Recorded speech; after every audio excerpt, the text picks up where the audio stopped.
Hello दोस्तों, नमस्कार। मैं राजपति अपने मिंसी लोगी चैनल पर आप सभी का कहवा से आवेला चुनरिया चुनरिया लागल जाला रहू।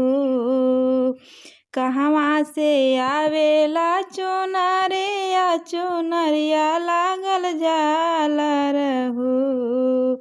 हिलल ना कहवा से आवेला सिंघोरवा सिंघोरवा भरल सेंदूर हो।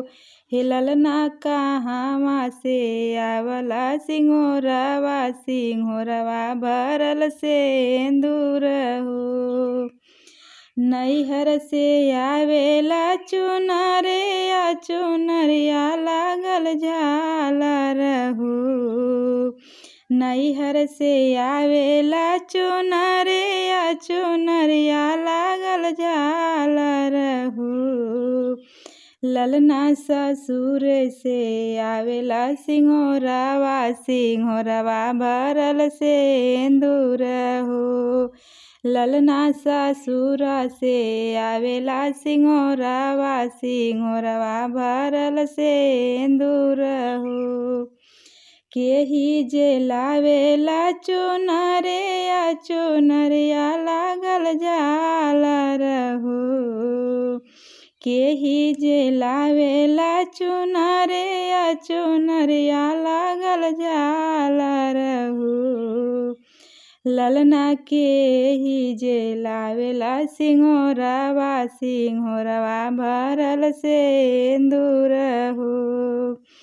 भैया मोर लावेला चुनरिया चुनरिया लागल झालर हो। भैया मोर लावेला चुनरिया चुनरिया लागल झालर हो।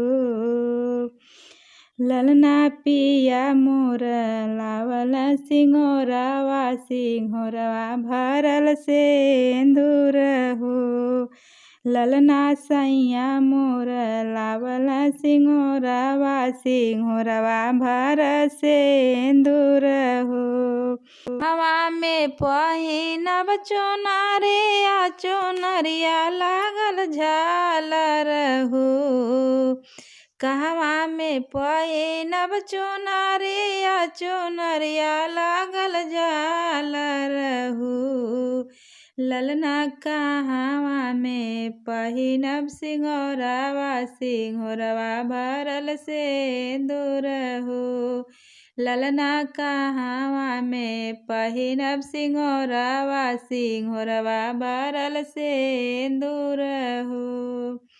नैहरे में पहिनब चुनरिया चुनरिया लागल झालर हो। नैहरे में पहिनब चुनरिया चुनरिया लागल झालर हो। ललना ससुर में पहिनब सिंघोरवा सिंघोरवा भरल सेंदूर हो।